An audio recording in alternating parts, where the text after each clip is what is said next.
a field where we've got about 2,000 or 3,000 pigeons coming into it. We've got laid wheat, okay, and I put the hide here, and I'll explain a few reasons why. Firstly, there's a nice clump of natural foliage that I can get in and make my hide look like it's part of that. I can't shoot that way because there's a motorway. I can't shoot over in that direction because there's some houses. I can only really shoot in that direction there, and that's where the birds are coming from. So I want to put my hide here, my whirly out in that direction. The wind is sort of going across us, so hopefully the birds will come up and drop in out here. Okay, I've got two people with me today. There's me and there's a cameraman.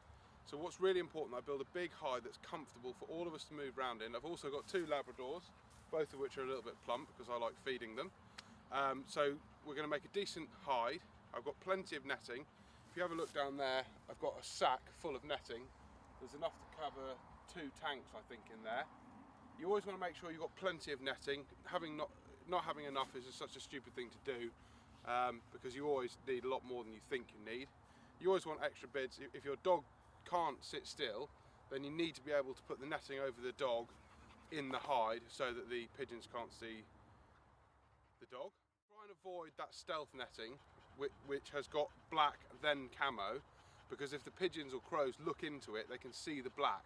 So get the stuff that is camo both sides with the black stuff in the middle, or if you can get it, the good old-fashioned army surplus stuff is about the best. The thin material stuff that you get, which tends to be branded camo stuff, that rips very easily and it won't last very long. So you want the stuff from the army surplus store. It's cheap and it lasts a long time and it's a good colour. Got these hide poles here. I made these myself. I will very soon be producing these. If you want them, just email me. I'll sell them for £8 a pole. They will last you probably a lifetime. They are a bit heavier, but as you can see, I need the exercise. Some people buy on lightness and convenience. I buy on durability and something that does the job.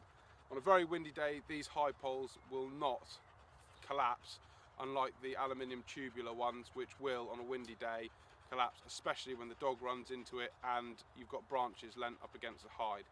So buy some decent hide poles. I made these myself, but you could probably make them or get someone else to make them. They're just reed bar welded together. I say I made these myself. Actually, my ex-girlfriend made them for me. Well, her welder did. It makes her sound like a big butch lesbian. She was quite a pretty thing, but she had a welder who made these up. So yeah, decent hide poles. Plenty of them. You need at least 6 or 8. Don't mess around with 4. A square hide looks stupid. Pigeons can see shapes. It's very obvious when you see a square hide with netting straight down it. You need to break it up. You've got to have all the lines on a hide need to be not lines. They need to be broken up and lumpy. Okay, so if you've got a square hide with 4 square sides and it looks perfectly square from the top, it looks odd and the pigeons will suspect it. Now, some people say they still come in with that hide.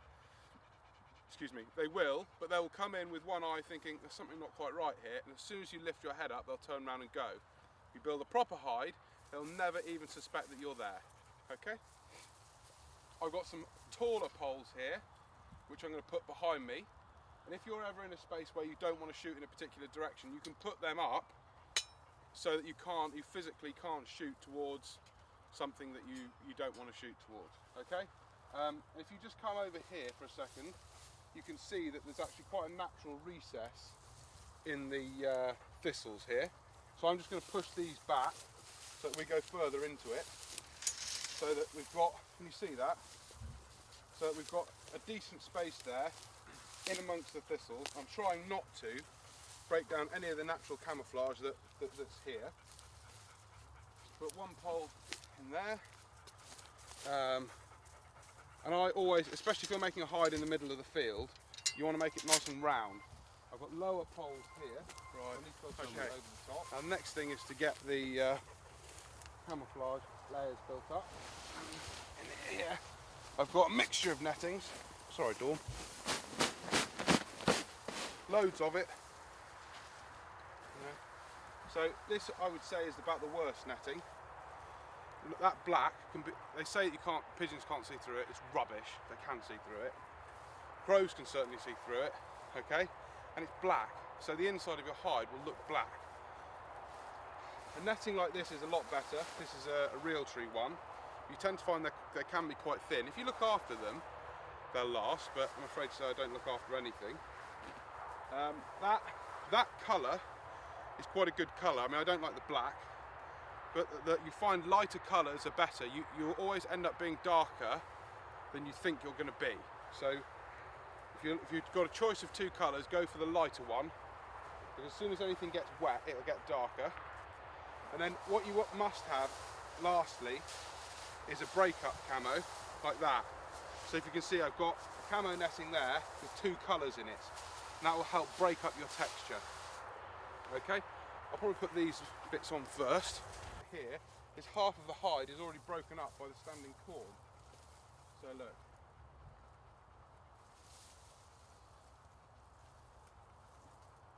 Go around like that. Pull it all the way down to the bottom. You don't want all these thistles and stuff catching up in what you're doing. I've got these higher poles here because I don't want to shoot in that direction. I only want to shoot over there. Okay. Like that. Now, the thicker you can make the netting, the better. So I will build these layers up. I'm going to put just a bit of the real tree camouflage behind it because of the black. Obviously, if you buy better quality netting, you don't need to do this. But I bought this stuff and regretted it. You know, you may well be lucky. You may find that the birds can't see it. You may. But the chances are it's going to cause you a problem.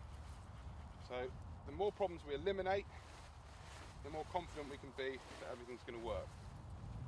Okay? Go up like that.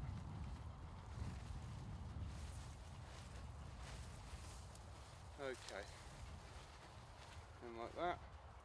Make sure you have a door so that both you and the dogs can get in and out. Could you show us how the door works quickly, Mark, before you build too much into The door works. It's sort of like that. It's a marvel of engineering.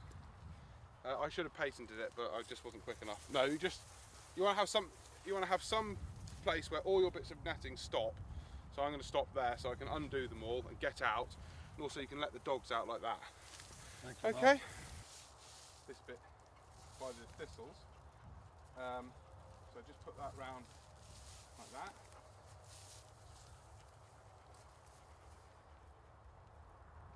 Okay, that one there. I'm afraid these things do get tangled, but it's a net, so it's bound to do that. Okay.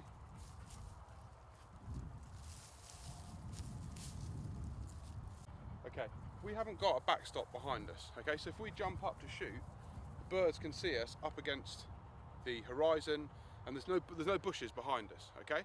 So I'm going to put some trees, some branches behind us, so as we jump up, they can't see my face as a silhouette. So hopefully when we get up, the pigeons aren't going to flare away as soon as we lift our heads up. Okay, so look, we have tall branches, and you always want to cut them off right down the bottom. And we can't shoot behind us, so we might as well make it nice and tall. I'm just going to lean that in there like that. Some people bring cable ties with them. I have to say it's quite a good idea. Very quickly.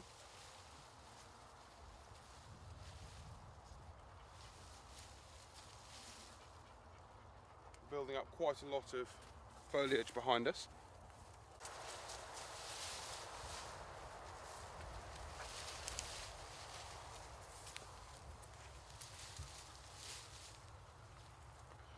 Put a little bit. Okay. Then we just put a little bit on here. Just over the front there?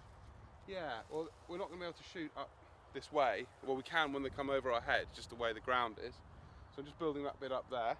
The more we can make the whole thing look like a bush and break up the outline, the texture and the depth of the hide, the more chances we've got of fooling the pigeons. Oh, for God's sake. Mark Gilchrist game for everything. Hello? Hello?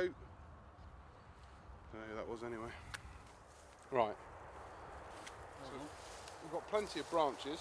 Just put the excess in here.